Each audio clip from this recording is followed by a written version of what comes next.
ونصلی ونسلم علی سیدنا و مولانا محمد نبی الامین المکین الکریم الرؤوف الرحیم اما بعد فاعوذ باللہ من الشیطان الرجیم بسم اللہ الرحمن الرحیم قال اللہ تبارک و تعالی فی القرآن المجید وَلَقَدْ يَسَّرْنَا الْقُرْآنَ لِلذِّكْرِ فَهَلْ مِن مُدَّكِرٍ وقال اللہ تبارک و تعالی وَلَمَّا بَلَغَ أَشُدَّهُ آتَيْنَاهُ حُكْمًا وَعِلْمًا صدق اللہ مولانا العظیم ان اللہ وملائکتہ یصلون علی النبی یا ایہا الذین آمنوا صلوا علیہ وسلموا تسلیما۔ بآواز بلند درود پاک تلاوت فرما لیں الصلاۃ والسلام علیکہ۔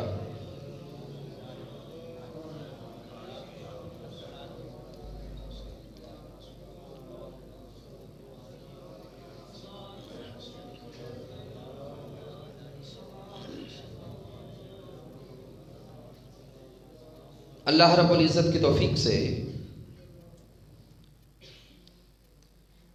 اور تاجدار کائنات صلی اللہ علیہ وآلہ وسلم کے نعلین پاک کے تصدق سے ملک وال کی اس خوبصورت اور عظیم جامع مسجد شاہ میرا میں ماہانہ 11ویں شریف کے اس خوبصورت پروگرام میں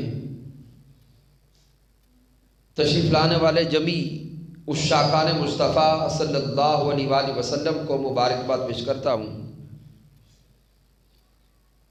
اور شکریہ ادا کرتا ہوں اس مسجد کے امام و خطیب جناب محترم حضرت علامہ بلال احمد جامی صاحب کو، مسجد کی انتظامیہ کے احباب کو اور تشریف لانے والے تحریک منہاج القرآن کے قائدین و کارکنان کو رب کائنات سب کی حاضری کو اپنی بارگاہ اقدس میں قبول فرمائے۔ سامعین محترم، مختصر وقت میں جس موضوع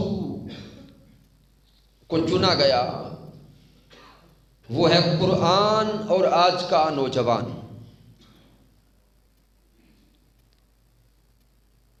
آئیے ابتداً قرآن مجید فرقان حمید کے تعارف کے بارے میں چند کلمات کو اپنے ذہن میں اتارنے کی کوشش کریں۔ سامعین محترم، اگر کوئی ہم سے سوال کرے کہ قرآن کیا ہے تو ہم بیک زبان جواب دیتے ہیں کہ قرآن اللہ کا کلام ہے۔ قرآن مجید اللہ کا کلام ہے،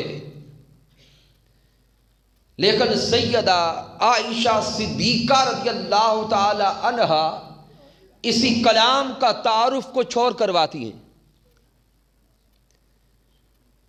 جب ایک صحابی امہات المومنین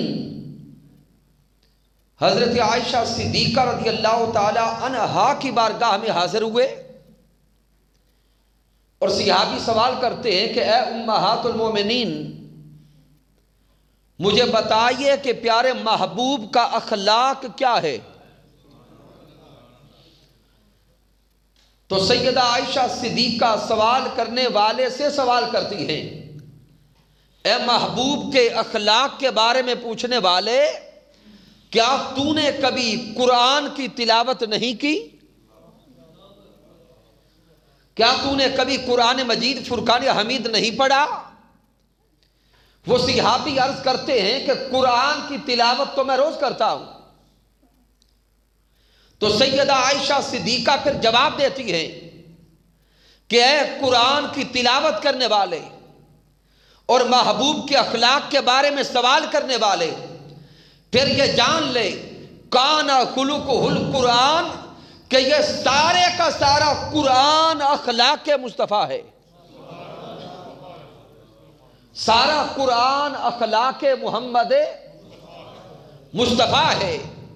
تو حضرت عائشہ صدیقہ رضی اللہ تعالی عنہ اس قرآن کا جو تعارف وہ کرواتی ہیں، وہ فرماتی ہیں کہ قرآن اخلاق مصطفیٰ کا مجموعہ ہے۔ تو آئیے اب تھوڑا غور کریں کہ ہم سے اگر کوئی سوال کرے کہ قرآن کیا ہے، تو ہم جواب دیتے ہیں کہ قرآن اللہ کا بولیں کلام ہے۔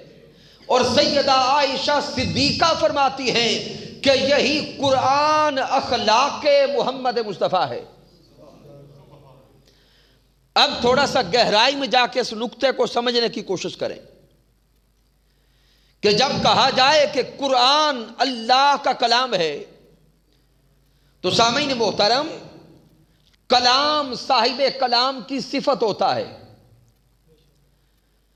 اگر آپ کلام کریں تو آپ کا کلام کرنا آپ کی صفت ہے۔ اگر میں کلام کروں تو میرا کلام کرنا میری صفت ہے۔ تو جب یہ قرآن اللہ کا کلام ہے تو کلامی اعتبار سے، نزولی اعتبار سے یہ قرآن اللہ کی صفت ہے۔ قرآن اللہ کی صفت ہے۔ تو اگر دوسری جہت کی طرف جائیں، جو سیدہ عائشہ صدیقہ فرماتی ہے کہ قرآن اخلاق مصطفیٰ ہے، تو اخلاق بھی صاحب اخلاق کی صفت ہوتا ہے۔ اخلاق میں انسان کا بولنا بھی ہے، انسان کا دیکھنا بھی ہے، انسان کا سننا بھی ہے، انسان کا پکڑنا بھی ہے، انسان کی زندگی کے جمیع اعمال اس کا اخلاق ہوتے ہیں۔ تو اخلاق بھی، اخلاق والے کی صفت، کلام بھی کلام والے کی صفت۔ سامعین اب توجہ کیجئے گا کہ قرآن مجید فرقان حمید تو ایک ہے، اگر اس کلام کو نزولی اعتبار سے دیکھیں اور کلامی اعتبار سے دیکھیں تو یہ کلام صفت خدا بنتا ہے۔ اسی کلام کو اگر عملی اعتبار سے دیکھیں اور سیرت کے اعتبار سے دیکھیں اور اخلاق کے اعتبار سے دیکھیں تو یہی کلام صفت محمد مصطفیٰ بنتا ہے۔ اب غور طلب نقطہ یہ ہے کہ قرآن تو ایک ہے، اس قرآن مجید کے وہی 30 پارے، وہی 114 سورتیں، 6000 کے قریب کم و بیش آیات کریمہ۔ اب انسانی ذہن بار بار سوال کرتا ہے کہ جب کلام ایک، قرآن ایک، سورتیں وہی، آیات وہی، پارے وہی، تو یہ ایک قرآن ہو کر صفت خدا کیسے ہے اور صفت مصطفیٰ کیسے ہے؟ تو سامعین محترم، اس نقطے کو حضور شیخ الاسلام ڈاکٹر محمد طاہر القادری مدہ ذیلہ والی نے بیان فرمایا۔ آپ فرماتے ہیں کہ اسی قرآن مجید کا نزول کو دیکھو کہ یہ اللہ کا کلام کم و بیش 23 سالوں میں قلب مصطفیٰ پہ اترا ہے۔ تقریباً 23 سال یہ اللہ کا کلام آیات کی صورت میں قلب محمد مصطفیٰ پہ اترتا رہا۔ جب بھی اللہ کے کلام کی کوئی آیت اترتی تو اللہ کے کلام کی ہر آیت کے اندر اللہ کا کوئی نہ کوئی رنگ ہوتا تھا۔ اللہ کے کلام میں اللہ کا کوئی نہ کوئی رنگ ہوتا۔ کسی آیت میں اللہ کی صفات کا رنگ، کسی آیت میں اللہ کے جمال کا رنگ، کسی آیت میں اللہ کے حسن کا رنگ، کسی آیت میں اللہ کی عطاؤں کا رنگ، جب آیات کریمہ اللہ کے رنگ لے کر اللہ کی صفات کا رنگ، جمال کا رنگ، عطاؤں کا رنگ، جلوے کا رنگ اللہ کی آیات کی صورت میں ذات مصطفیٰ پہ اترتا، جب اللہ کی صفات کا رنگ قلب مصطفیٰ پہ اترتا تھا تو ذات مصطفیٰ پر اللہ کا رنگ چڑھتا جاتا۔ جو آیات کریمہ اللہ کی صفات کا رنگ لاتی تو صفت الہیہ کا رنگ صفت مصطفیٰ پہ چڑھتا۔ جب اللہ کے جمال کا رنگ جمال مصطفیٰ پہ آتا تو جمال الہیہ کا رنگ جمال مصطفیٰ پہ چڑھتا، خصائل الہیہ کا رنگ خصائل مصطفیٰ پہ چڑھتا، شمائل الہیہ کا رنگ شمائل مصطفیٰ پہ چڑھتا۔ ارے 23 سال گزرے، ادھر قرآن کا نزول مکمل ہوتا ہے، ادھر ذات مصطفیٰ پہ اللہ کا رنگ مکمل ہوتا ہے۔ 23 سالوں کے بعد جب قرآن کا نزول مکمل ہو گیا تو اب دیکھنے والے دیکھتے تھے کہ سامنے پیکر تو محمد مصطفیٰ کا ہے، سامنے چہرہ تو محمد مصطفیٰ کا ہے، سامنے مکھڑا تو محمد مصطفیٰ کا ہے، لیکن مصطفیٰ کے مکھڑے میں رنگ سارے کا سارا خدا کا ہے۔ تو یہ ہے قرآن جس کے بارے میں سیدہ عائشہ صدیقہ رضی اللہ تعالیٰ عنہ فرماتی ہے کانا خلقہ القرآن۔ اس سارے کلام کو دیکھو، سارے قرآن کو دیکھو، سارا قرآن اخلاق مصطفیٰ ہے۔ اب سامعین محترم، چونکہ وقت بھی محدود ہے، اسی قرآن مجید فرقان حمید کے اگر نزول کے مقصد کو دیکھیں تو رب کائنات اسی کلام میں ارشاد فرماتا ہے ھدی للمتقین، میں نے اپنا یہ کلام متقین کی ہدایت کے لیے اتارا ہے۔ پھر کبھی رب کائنات فرماتا ہے ھدی للناس، میں نے اپنے کلام کو ہدایت انسانی کے لیے اتارا ہے۔ تو سامعین اب اگر غور کریں، اللہ کے کلام کے نزول کا مقصود بھی انسان ہے۔ اللہ کے کلام کے نزول کا مقصود بولے انسان ہے، اور سیرت مصطفیٰ صلی اللہ علیہ وآلہ وسلم اور کردار مصطفیٰ اس کا بھی مقصود ہدایت انسانی ہے۔ تو جب یہ اللہ کا کلام انسان کی ہدایت کے لیے اترا ہے تو آئیے آج اس کلام مجید فرقان حمید میں دیکھیں کہ یہ اللہ کا کلام ہم جوانوں کو اپنا پیغام کیا دیتا ہے۔ سامعین محترم، آج کے اس دور میں اگر ہم پوری دنیا پر انسانیت کے عدد کا جائزہ لیں اور پھر اس میں دیکھیں کہ جوانوں کی تعداد کتنی ہے تو کم و بیش 50% اس دنیا میں جوان بستے ہیں۔ 50% تعداد پوری دنیا پر جوانوں کی ہے۔ اور قرآن مجید فرقان حمید کا اگر مطالعہ کریں اور ان آیات کریمہ کو دیکھیں جہاں پر اللہ رب العزت نے انسان کی عمر کا ذکر کیا یا عمر کے ساتھ جوڑ کر انبیاء کرام کا ذکر کیا ہے تو سب سے زیادہ جس عمر کی طرف اشارہ کیا گیا ہے وہ جوانی کی عمر ہے۔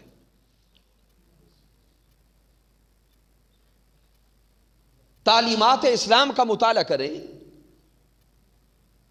تو سب سے زیادہ زور جس عمر کی طرف عمر پر دے کر ہدایت کا پیغام دینے کی کوشش کی گئی وہ جوانی کی عمر ہے۔ اس کا سبب کیا ہے؟ اگر ہم اپنی زندگی کے ادوار پہ غور کریں تو انسان کی زندگی کے 3 ادوار ہیں۔ انسان کی زندگی کا ایک پہلا دور ہے جس کو بچپن کہا جاتا ہے. بچپن کے بعد لڑکپن اور شباب آتا ہے. شباب جوانی کو کہتے ہیں، اور جب جوانی ختم ہوتی ہے، ڈھل جاتی ہے، تو پھر بڑھاپا ہے. سارے احباب توجہ کریں گے اس نقطے کی طرف. انسان کی زندگی کے کتنے ادوار ہیں؟ 3. پہلا دور بچپن کا، بچپن گزر جائے تو پھر جوانی، اور جب جوانی گزر جائے تو پھر بڑھاپا ہے. ان تینوں ادوار پہ اگر غور کریں تو عرفاء نے بھی اشارہ یہی دیا ہے کہ در جوانی توبہ کردن شیوائے پیغمبری، کہ جوانی کے در پہ، الفاظ پہ غور کرے، در جوانی یعنی جوانی کے دروازے پر اگر کوئی توبہ کرتا ہے تو وہ انبیاء کی سیرت پہ عمل کرتا ہے.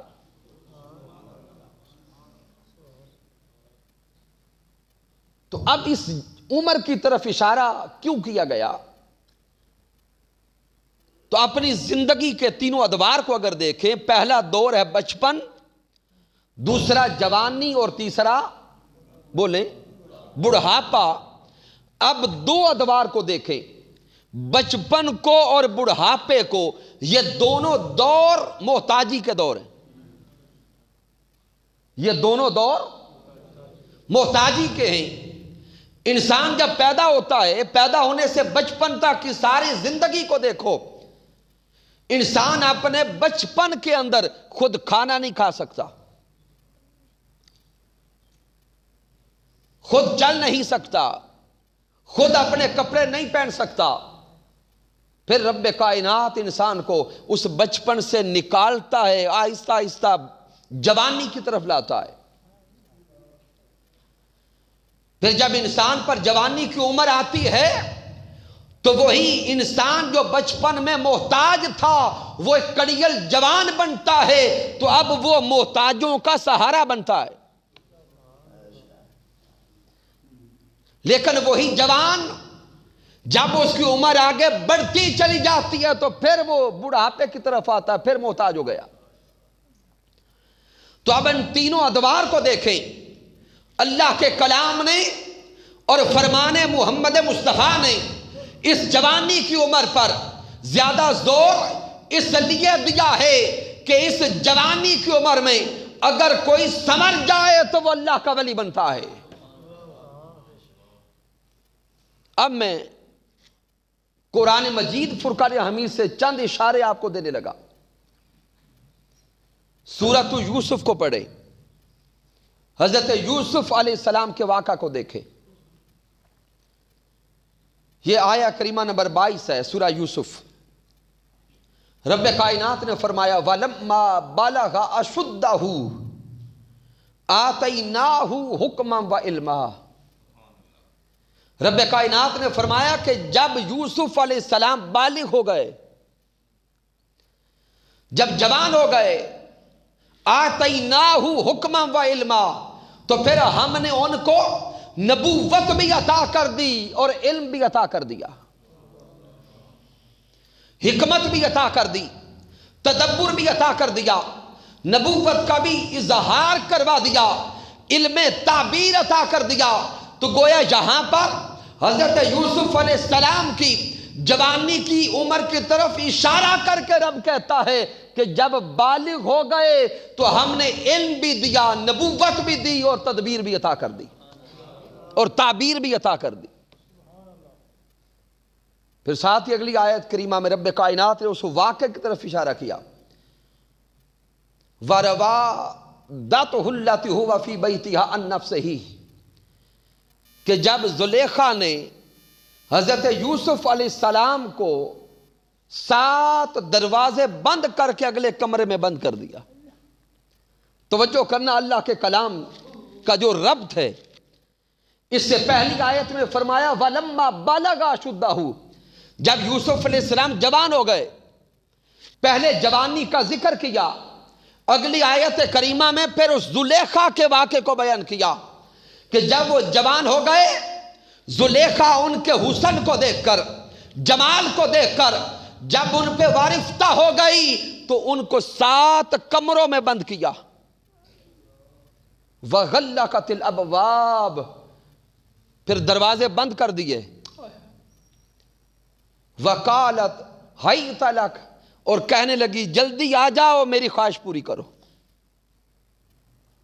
اب توجہ کرنا، ایک طرف اشارہ کیا جوانی کا، دوسری طرف اشارہ کیا اس دنیا کے حرص و ہوس کا، خواہشات نفسانی کا، اور ساتھ حضرت یوسف علیہ السلام کی سیرت کو بیان کیا جب وہ کہنے لگے قال معاذ اللہ انہ ربی احسن مثواہ. حضرت یوسف علیہ السلام نے اپنی توجہ اپنے رب کی طرف کی، اپنی ساری کی ساری توجہات کا مرکز اپنے مولا کو بنایا. ظاہری حسن ان کے سامنے تھا، ظاہری ہوس ان کے سامنے تھی، ظاہری طلب ان کے سامنے تھی، لیکن یوسف علیہ السلام نے زلیخا کو نہیں دیکھا، اپنی آنکھوں میں حسن مولا کو دیکھا، اپنی آنکھوں میں اپنے رب کے جلوے کو بسایا، رب کی طلب کو بسایا. اس زلیخا کو چھوڑ کر جب پیچھے پلٹے، پیچھے پلٹنے کی دیر تھی، وہ 7 دروازے تالے کنڈیاں کھلتی گئیں، یوسف پاک ہو کر نکلتے گئے.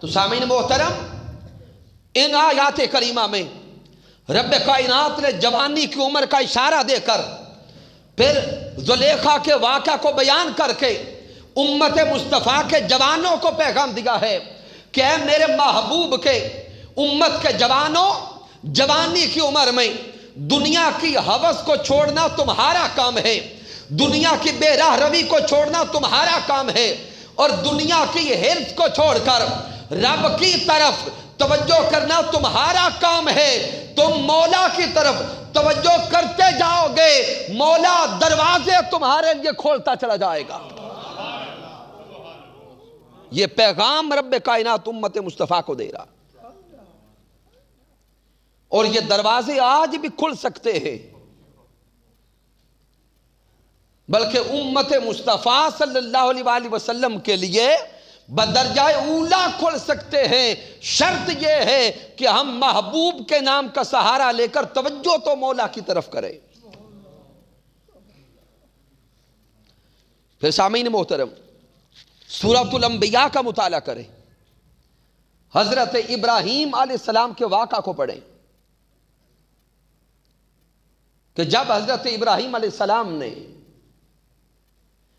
نمرود کے سامنے کلمہ حق بلند کیا، اس وقت حضرت ابراہیم علیہ السلام کی عمر جوانی کی تھی. اٹھائیے اللہ کا کلام کہ جب حضرت ابراہیم علیہ السلام نے ان کفار کے ان بتوں کو توڑ دیا اور کلہاڑا جو بڑا بت تھا اس کے گلے میں لٹکا دیا،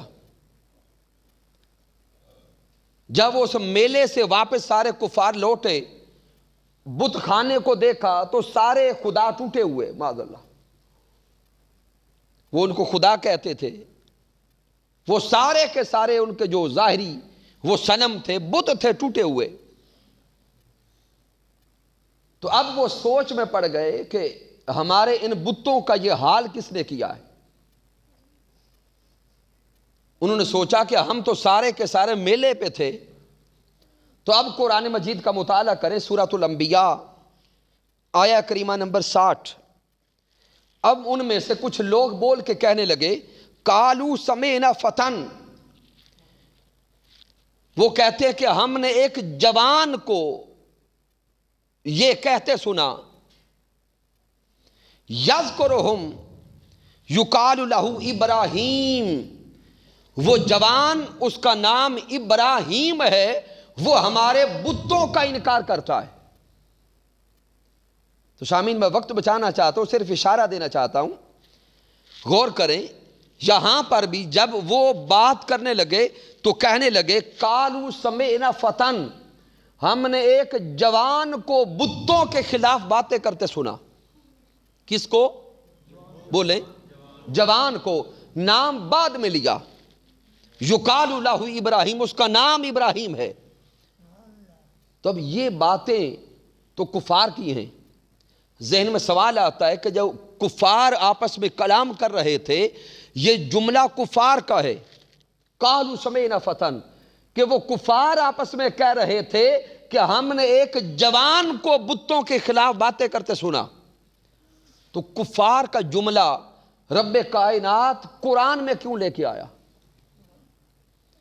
اس لیے کہ یہاں پہ حضرت ابراہیم علیہ السلام کی عمر کا ذکر تھا، تو یہاں بھی حضرت ابراہیم علیہ السلام کی جوانی کا ذکر ہے۔ پھر حضرت موسیٰ علیہ السلام کی جوانی کو پڑھے، یہ سورۃ القصص آیہ کریمہ نمبر 14، رب کائنات نے فرمایا وَلَمَّا بَلَغَ أَشُدَّهُ، کہ جب حضرت موسیٰ علیہ السلام جوان ہو گئے، بالغ ہو گئے، وَاسْتَوَىٰ، اور وہ بالکل برابر بیلنس یعنی جوانی کمال کو چلی گئی، آتَيْنَاهُ حُکْمًا وَعِلْمًا، تو پھر ہم نے ان کو نبوت بھی عطا کی اور علم بھی عطا کیا۔ یہاں بھی جوانی کی عمر کا اشارہ۔ پھر اصحاب کہف کے واقعے کو دیکھیں کہ وہ اصحاب کہف جو ظالم جابر بادشاہ سے بچنے کے لیے غار کی طرف چل پڑے، سورۃ الکہف کو پڑھے، آیہ کریمہ نمبر 18۔ تو جب رب کائنات نے اصحاب کہف کا ذکر کرنا چاہا اور اصحاب کہف کے واقعے کو آغاز کرنا چاہا، تو رب کائنات فرماتا ہے اذ اول فتیہ، کہ جب وہ جوان الی الکہف غار کی طرف چل پڑے۔ تو غور کریں رب کائنات نے یہاں بھی اشارہ کیا اذ اول فتیہ، جب وہ کون؟ اونچا بولیں، جوان۔ تو سامعین محترم تھوڑا سا اپنے تصورات کی طرف غور تو کریں، جب ہم کہتے ہیں کہ فلاں بہت بڑا ولی ہے تو ہمارے ذہن میں فوراً تصور جاتا ہے کہ وہ کوئی بوڑھا انسان ہوگا، یعنی ہمارے تصورات نے ولایت کو بڑھاپے سے جوڑا ہے، ہمارے ذہنوں نے ولایت کو بڑھاپے کی طرف جوڑا، لیکن رب کائنات نے ولایت کو جب عمر کے ساتھ جوڑ کے بیان کیا تو مالک کائنات نے بڑھاپے کو نہیں بیان کیا، فرمایا اذ اول فتیہ، کہ وہ جو اللہ کے ولی تھے وہ بوڑھے نہیں تھے، وہ تو چڑھتی جوانی والے تھے۔ وہ اللہ کے ولی جوان تھے، اذ اول فتیہ تو الی الکہف، کہ جب وہ اصحاب کہف غار کی طرف روانہ ہو گئے، فقالوا ربنا آتنا من لدنک رحمہ، غار کی طرف جا رہے تھے اور رب کی رحمتوں کی طلب کر رہے تھے۔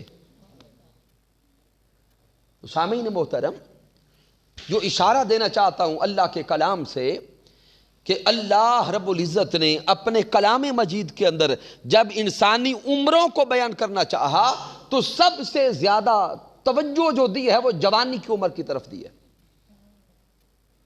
پھر آئیے اب تاجدار کائنات صلی اللہ علیہ وآلہ وسلم کی سیرت طیبہ کو دیکھیں، کہ اب آقا علیہ السلام کی جوانی کو دیکھیں۔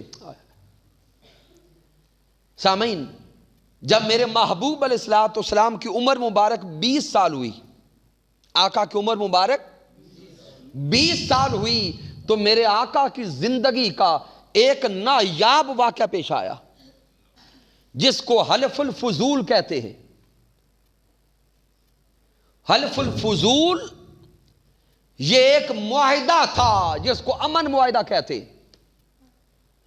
یہ معاہدہ امن کا بھی تھا، ظلم کے خلاف کھڑا ہونے کا بھی تھا، اور غریبوں کا ساتھ دینے کا بھی تھا۔ میرے محبوب علیہ السلام نے 20 سال کی عمر مبارک میں یہ معاہدہ حلف الفضول کروایا۔ یہ کیا تھا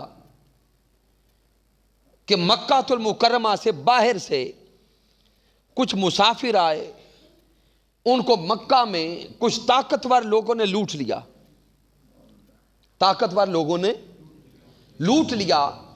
جب اس لوٹنے کی خبر مکہ میں پھیلی تو میرے آقا علیہ السلام نے قدم اٹھایا، جوانوں کو ساتھ ملایا اور لوگوں کو ساتھ ملا کر اپنی قیادت میں یہ معاہدہ طے کیا کہ آج کے بعد ہم مکہ کی سرزمین پر کسی ظالم کو کوئی ظلم نہیں کرنے دیں گے، مکہ کی سرزمین پر کسی جابر کو کوئی جبر نہیں کرنے دیں گے، ہم مسافر کی عزت کا بھی خیال رکھیں گے، غریبوں کی بھی عزت کا پاس رکھیں گے، یتیموں کی بھی یتیمی کریں گے۔ سامعین غور کریں، آقا کی عمر مبارک کتنی ہے؟ 20 سال۔ پھر جب میرے آقا کی عمر مبارک 25 سال ہوئی تو میرے سوہنے آقا علیہ السلام نے حضرت سیدہ خدیجہ الکبریٰ رضی اللہ تعالی عنہ کا سامان تجارت لیا، تجارت پر روانہ ہو گئے۔ یہ تاجدار کائنات کا سفر تجارت تھا۔ حضرت سیدہ خدیجہ الکبریٰ نے آپ کے ساتھ ایک اپنا غلام بھیجا اور اس غلام کو کہا کہ دیکھنا کہ محمد بن عبداللہ کی صداقت کیسی ہے اور دیانت کیسی ہے، آپ کی تجارت کا حال کیا ہے۔ تو وہ میسرہ جو غلام آپ کے ساتھ تھا وہ دیکھ کر حیران ہوتا چلا گیا کہ میرے مصطفیٰ کی امانت بھی کمال کی تھی، دیانت بھی کمال کی تھی، صداقت بھی کمال کی تھی۔ اسی امانت، دیانت اور صداقت کو دیکھتے ہوئے حضرت خدیجہ الکبریٰ نے آقا کی طرف پیغام نکاح بھیجا تھا۔ آج ہم بھی جوان ہیں، ہم بھی کوشش کرتے ہیں کہ ہم بھی اس دنیا میں رہتے ہوئے کوئی کاروبار کریں، کچھ مال کمائیں، لیکن سامعین محترم اب نام لیتے ہیں سوہنے آقا کا اور نام لیتے ہیں عشق مصطفیٰ کا، دیوانگی مصطفیٰ کا۔ اب میرے آقا علیہ السلام کی تجارت کا حال تو یہ تھا کہ جب کچھ سامان بک گیا، توجہ کرنا ان جملوں پر، جب آقا علیہ السلام کے سامان تجارت میں کچھ سامان بک گیا یا کچھ اعلیٰ نوعیت کا تھا، کچھ کم نوعیت کا تھا، وہ اب تاجر لوگ جانتے ہیں۔ میرے آقا علیہ السلام نے جب بیچنا چاہا تو 2 حصوں میں تقسیم کیا، اور جو کم حالت میں تھا سامان اور مال، میرے آقا پہلے اس کی کم مائیگی کو بیان کرتے۔ شے ایک ہے، اعلیٰ شے کی کوالٹیز کو بیان کرتے، اور جو شے اس میں تھوڑی کم نوعیت کی تھی میرے محبوب علیہ السلام آنے والے کو پہلے بتاتے، اس میں یہ کمی بھی ہے، یہ کمی بھی ہے، یہ کمی بھی ہے۔ اب دیکھنے والے حیران تھے، اور صرف حیران نہیں تھے، پریشان بھی تھے، اور آپس میں باتیں کرتے تھے، اور دور دور تک یہ جملے پھیل گئے کہ مارکیٹ میں ایک ایسا جوان آیا ہے جو اپنے مال کی کمیاں خود بیان کرتا ہے۔ مارکیٹ میں ایک ایسا تاجر آ گیا، ایسا جوان آ گیا جو اپنے مال کی کمیاں خود بیان کرتا ہے۔ بس یہ جملے سن کر دور دور سے لوگ صرف اس تاجر کو دیکھنے آتے تھے، ابھی نبوت کا اعلان نہیں کیا۔ دور دور سے لوگ صرف اس تاجر یعنی حضرت محمد مصطفیٰ کو دیکھنے آتے۔ تاجدار کائنات نے اس تجارت کے اندر بھی وہ ریولوشن پیدا کیا، وہ انقلاب برپا کیا کہ جب میرے سونے مصطفیٰ نے اعلیٰ مال کو اعلیٰ بتایا، اس سے کم حالت والے مال کو کم حالت والا بتایا، تو اب دوسرے تاجر مجبور تھے کہ اپنے مال کو چھوڑ کر بھی اس سونے کو دیکھیں۔ نعرہ تکبیر، نعرہ رسالت، نعرہ تحقیق، نعرہ حیدری۔ تو یہ جوانی میں میرے آقا کی تجارت ہے۔ اور آج ہمارا حال یہ کہ نعرے عشق مصطفیٰ کے، ایک طرف نعرہ کہ غلامی رسول میں موت بھی قبول ہے، اور دوسری طرف جب اپنے کاروبار پہ بیٹھتے ہیں تو ہر کوئی بہتر جانتا ہے کہ ہم سارے کیا کرتے ہیں۔ ایک طرف جب مسجد میں آ جائیں یا سڑک پر کھڑے ہو کے نعرے لگائیں تو یوں لگتا ہے کہ مجھ سے بڑا عاشق کوئی نہیں، لیکن جب میں گاہک کو ڈیل کرتا ہوں تو پہلی جھوٹ کی قسم میں اٹھاتا ہوں۔ ملاوٹ ہم کرتے ہیں، دغا بازی ہم کرتے ہیں، رشوت خوری ہم کرتے ہیں۔ تو سامعین محترم، کہاں گئے وہ دعوے، کہاں وہ دعوے پڑے ہیں اور کہاں سیرت مصطفیٰ پڑی۔ آئیے، اگر آقا علیہ السلام کی محبت کے دعووں میں سچے ہیں تو سب سے پہلے انقلاب اپنی ذات کے اندر برپا کیا جائے۔ سامعین پھر اس سے آگے دیکھیں، جب میرے آقا علیہ السلام کی عمر مبارک 30 سال ہوئی تو کعبۃ اللہ میں تنصیب حجر اسود ہوا۔ اب یہ واقعہ بھی بڑا عجیب ہے۔ آقا علیہ السلام کی عمر مبارک کتنی تھی؟ 30 سال۔ سارے مکہ والوں نے مشورہ کر کے کعبۃ اللہ کو دوبارہ تعمیر کیا، اور تعمیر کعبہ میں میرے آقا صلی اللہ علیہ وآلہ وسلم خود بھی شریک تھے۔ میرے آقا علیہ السلام بھی گارا بھی اٹھاتے، پتھر بھی اٹھاتے رہے، لیکن جب موقع آیا نا کعبۃ اللہ میں حجر اسود کو نصب کرنے کا، اب یہ وہ مکہ کا معاشرہ ہے جہاں پہ جہالت کا دورہ تھا، جنگ و جدل عام تھا، ماں بہن کی کوئی عزت نہ تھی۔ جب حجر اسود کو نصب کرنے کا موقع آیا، سارے خاندان اٹھ کھڑے ہوئے، ہر کوئی کہنے لگا کہ حجر اسود ہم لگائیں گے۔ ہر قبیلے کا سردار کھڑا ہو گیا کہ حجر اسود نصب کرنا میرا کام ہے۔ اب قریب تھا کہ پھر گردنیں کاٹی جائیں، مکہ کی سرزمین پر خون بہایا جائے۔ میرے آقا علیہ السلام درمیان میں شامل ہو گئے۔ میرے آقا نے خون خرابے کو روکا۔ جب سارے قبائل کے سردار بیٹھ گئے تو ایک جملے پر وہ یکجا ہو گئے اور کہنے لگے کہ کل کے دن جو حرم کعبہ میں سب سے پہلے داخل ہوگا کعبۃ اللہ میں حجر اسود نصب وہ کرے گا۔ غور کریں، کل کے دن جو حرم کعبہ میں سب سے اونچا بولیں پہلے داخل ہوگا۔ جب اگلا دن آیا، حرم کعبہ میں داخلے کا وقت آیا، تو رب کائنات کا بھی کام دیکھیں۔ رب کائنات نے اپنے محبوب کو سب سے پہلے حرم میں داخل کروا دیا۔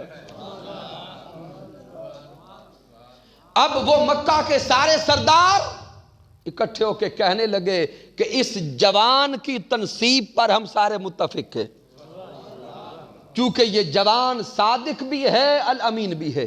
نعرہ رسالت، نعرہ رسالت۔ اب دیکھیں میرے سونے آقا علیہ السلام کی حکمت کیا ہے۔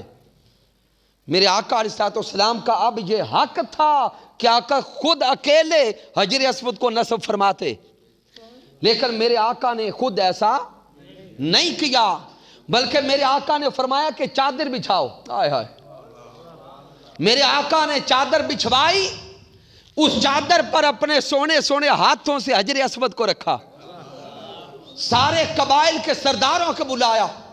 جب سارے قبیلوں کے سردار آ گئے، اب میرے آقا نے سب سے فرمایا کہ سارے آؤ، شامل ہو جاؤ، پتھر اٹھاؤ، چادر اٹھاؤ۔ سارے قبائل کے سرداروں نے وہ چادر اٹھائی، تنصیب حجر اسود میں وہ سارے شریک ہو گئے. جب چادر اٹھا کر حجر اسود کو کعبہ کے قریب کیا, اب میرے آقا نے گورے گورے ہاتھوں سے خود حجر اسود کو اٹھایا, کعبہ میں نصب کر دیا. تو وہ مکہ المکرمہ جو تاریخی جنگ کے دروازے پر تھا, حکمت مصطفیٰ نے جنگ بھی روک دی اور حجر اسود بھی نصب فرما دیا. تو یہ میرے آقا کی جوانی کی حکمت عملی ہے. پھر سامعین محترم, جب میرے آقا علیہ السلام کی عمر مبارک 40 سال ہو گئی تو اب رب کائنات نے وحی کا آغاز فرمایا. اور جب وحی کا آغاز ہو گیا تو اب مالک کائنات نے محبوب علیہ السلام سے فرمایا, اے میرے سوہنے محبوب, یا ایھا المدثر قم فانذر.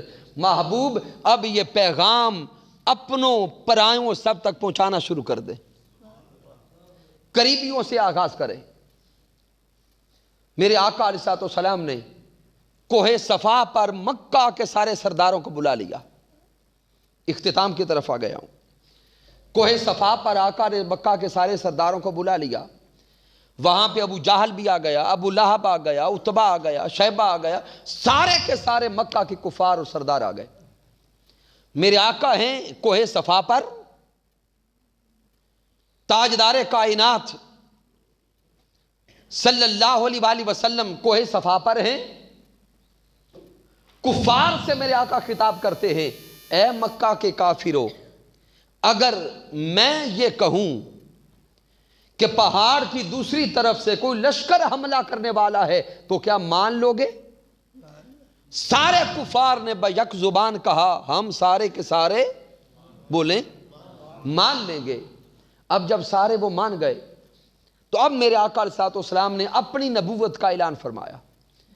میرے آقا نے فرمایا کہ جس زبان پر یقین کر کے تم لشکر کا آنا مانتے ہو, اسی زبان سے میں اعلان کرتا ہوں کہ یہ سارے بت جھوٹے ہیں, خدائی کے لائق صرف ایک ذات اللہ کی ہے. اسی رب نے, اسی مولا نے, اسی خالق نے, اللہ نے مجھے اپنا سچا رسول بنا کے بھیجا. جب میرے آقا نے نبوت کا اعلان فرمایا تو سامعین اب مکہ والوں نے میرے محبوب سے فرمایا کہ اگر آپ نبی ہیں تو معجزہ دکھائیں, نبی ہیں تو معجزہ دکھائیں. اب میرے آقا نے وہیں کھڑے کھڑے اللہ سے کلام کیا, عرض کیا رب کائنات, یہ تو دلیل نبوت کے طور پہ معجزہ مانگ رہے ہیں, اے رب کائنات معجزہ عطا کر. لیکن اللہ کا جواب آتا ہے, اے میرے سوہنے محبوب, اس موقع پر آپ کو کوئی خارجی معجزہ نہیں دیا جائے گا. غور کرنا اس نقطے پر, اے محبوب اس موقع پر کوئی خارجی معجزہ نہیں دیا جائے گا. اب میرے آقا علیہ السلام نے رب کائنات سے عرض کیا, مولا کیوں؟ تو رب کائنات نے لاڈ سے فرمایا ہوگا, محبوب تجھے تو میں نے اپنی ذات پر دلیل بنا کے بھیجا ہے, تیری ذات کو میں نے اپنی ذات پر دلیل بنا کے بھیجا ہے. اگر تجھے منوانے کے لیے دلیل اور معجزہ دوں تو مجھے کون منوائے گا؟ مجھے کون منوائے گا؟ تو میرے محبوب عرض کرتے ہیں, مولا پھر میں کیا کروں؟ تو اللہ رب العزت نے سورہ یونس میں آیت اتاری. رب کائنات نے فرمایا, فَقَدْ لَبِثْتُ فِيكُمْ عُمُرًا مِّن قَبْلِهِ أَفَلَا تَعْقِلُونَ. رب کائنات فرماتا ہے, اے میرے مصطفیٰ, مکہ کے کفار کو کہہ دیں, ارے مکہ میں رہنے والو, مکہ میں بسنے والو, تم نے میری 40 سالہ زندگی دیکھی ہے, تم نے میری 40 سالہ زندگی کا ایک ایک ورق دیکھا, 40 سال کا ایک ایک لمحہ دیکھا. تم نے میری ولادت بھی دیکھی, میرا بچپن بھی دیکھا, لڑکپن بھی دیکھا, جوانی بھی دیکھی, اٹھنا بیٹھنا دیکھا, بولنا چالنا دیکھا, کھانا پینا دیکھا, آنا جانا دیکھا. اگر میری 40 سالہ زندگی کے ایک لمحے پر بھی اعتراض کر سکتے ہو تو رب کا انکار کر دو. آئے ہائے ہائے، اللہ کے کلام پہ غور کریں. فَقَدْ لَبِثْتُ فِيكُمْ عُمُرًا مِّن قَبْلِهِ أَفَلَا تَعْقِلُونَ. محبوب ان کو کہیں کہ 40 سال تم نے دیکھے ہیں، اگر عقل والے ہو تو اشارہ کافی ہے. افلا تعقلون، اگر شعور والے ہو تو سمجھ لو، اگر 40 سالہ زندگی کے ایک دن پر بھی اعتراض نہیں کر سکتے تو اعتراض اسی پر نہیں ہو سکتا جس کو رب نے معجزہ بنایا ہے.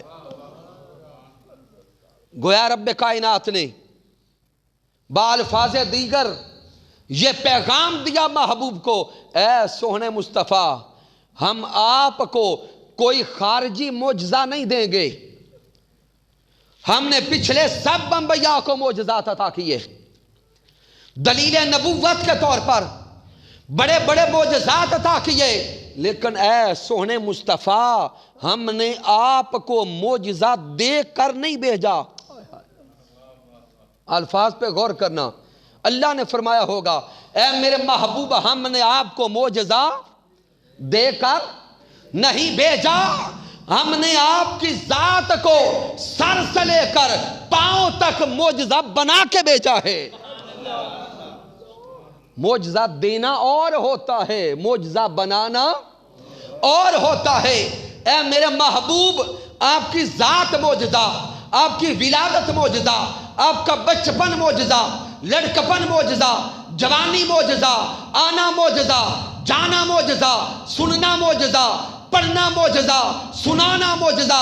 ارے دیکھتے چلے جاؤ اے میرے سونے مصطفیٰ، آپ کا اس دنیا کے اندر آنا بھی معجزہ ہے، اس دنیا کو چھوڑ کے آگے جانا بھی معجزہ ہے. رب کائنات نے محبوب علیہ السلام کی جوانی کو اس پاکیزگی اس کے ساتھ کئی اشاروں کے ساتھ بیان فرمایا. پھر رب کائنات نے محبوب کی ساری عمر کی قسمیں قرآن میں کھائی ہیں. لا عمرک، سونیا تیری ساری زندگی دی قسم. اب اختتام پر میں آقا علیہ السلام کے فرمان سے جوانی پر دو چار احادیث دینا چاہوں گا. میرے سونے آقا علیہ السلام نے فرمایا، کنز الامال کی حدیث مبارکہ، حضرت انس بن مالک رضی اللہ تعالیٰ بیان فرماتے ہیں، میرے آقا نے فرمایا ان اللہ یحب الشاب التائب. میرے آقا فرماتے ہیں کہ جو جوان جوانی میں توبہ کرتا ہے اللہ اس سے محبت کرتا ہے.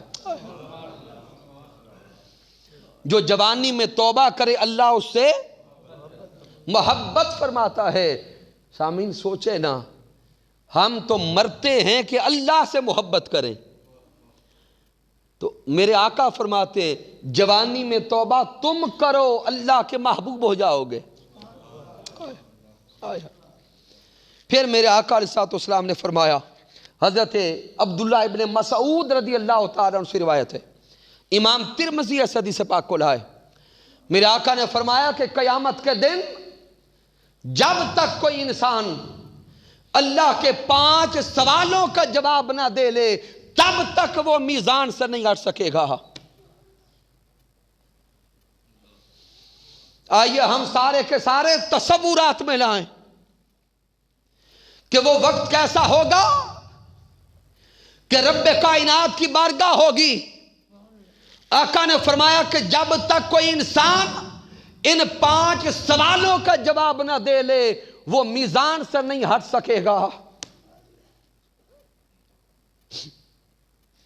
پہلا سوال، اس سے سوال کیا جائے گا میزان پر، ان عمرہ فیما افناہ. ارے بندے تجھے عمر دی تھی، تجھے زندگی دی تھی، بتا زندگی کہاں گزار کے آیا ہے. وَعَنْ شَبَابِهِ فِيمَا أَبْلَاهُ. ارے بندے بتا تجھے جوانی دی تھی، بتا تو نے جوانی کہاں گزاری ہے. کیا جوانی بے حیائی میں گزاری یا محبوب کی محبت میں گزاری؟ بتا جوانی کیا چوکوں میں کھڑے ہو کے گزاری تھی یا نمازیں پڑھتے گزاری تھی؟ وَمَالِهِ مَنْ أَيْنَ اكْتَسَبَهُ، مال کے بارے میں سوال ہوگا کہ بتاؤ کمایا کیسے تھا، حلال کا تھا یا حرام کا تھا. وَفِيمَا أَنْفَقَهُ، اور یہ بتاؤ اگر کمایا تھا تو لگایا کہاں تھا، کیا کنجریاں نچانے پہ لگایا تھا یا محبوب کا ذکر سننے پہ لگایا تھا. وَمَاذَا عَمِلَ فِيمَا علم، اور یہ بتاؤ کہ کیا اپنے علم کے مطابق عمل کرتے تھے.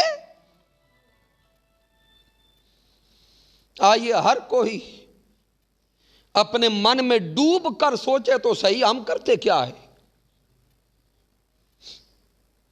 اور آخری حدیث مبارکہ جو اس کرنے لگا ہوں حضرت انس بن مالک رضی اللہ تعالیٰ عنہ سے روایت ہے. جوان توجہ سے سنیں گے.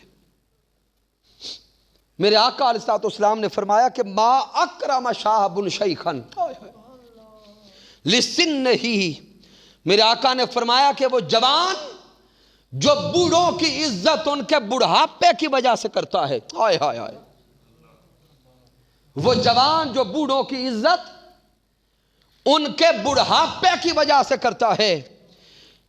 الا قید اللہ لہ یکرمہ عند سنہ، میرے آقا فرماتے ہیں ایسا جوان جو بوڑھوں کی عزت ان کے بڑھاپے کی وجہ سے کرتا ہے، جب وہ جوان بوڑھا ہوگا اللہ ایسے پیدا کر دے گا جو اس کی عزت کریں گے. آئیے ہم جوانی میں سوچیں کیا ہم بوڑھوں کا احترام کرتے ہیں یا نہیں کرتے. اس معاشرے کا حال تو یہ بن گیا، دوسرے بزرگوں کا احترام تو کجا، اگر اپنے والدین بوڑھے ہو جائیں تو ہم گھروں سے نکالنے پہ آتے ہیں. اٹھا کے دیکھیں اس معاشرے کی اخباروں کو، ہر روز کی خبروں کو دیکھیں، بوڑھے والدین روتے ہوئے نظر آتے ہیں سڑکوں پر. بوڑھے والدین اس رات کی ٹھٹھرتی سردی میں سڑکوں پر مرتے ہوئے نظر آتے ہیں. دعویٰ غلامی مصطفیٰ کا اور عمل ہمارے ایسے. آئیے آج ہم سارے کے سارے اپنی زندگی کے ایام کے بارے میں سوچیں، اپنے کردار کے بارے میں سوچیں.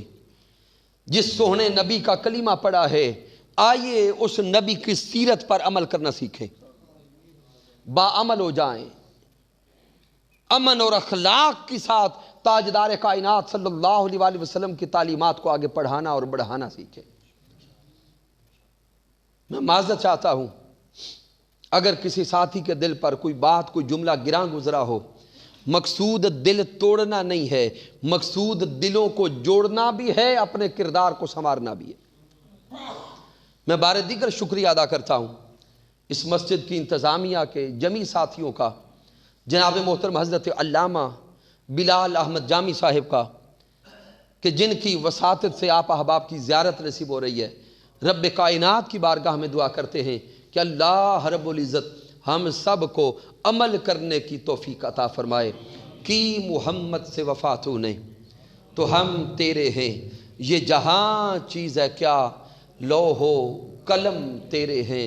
میں نے جو کچھ بیان کیا اگر اس میں کچھ کمی ہے، کوئی کجی ہے، کوئی غلطی ہے تو مجھ ناچیز کی طرف سے ہے رب کائنات معاف کر دے.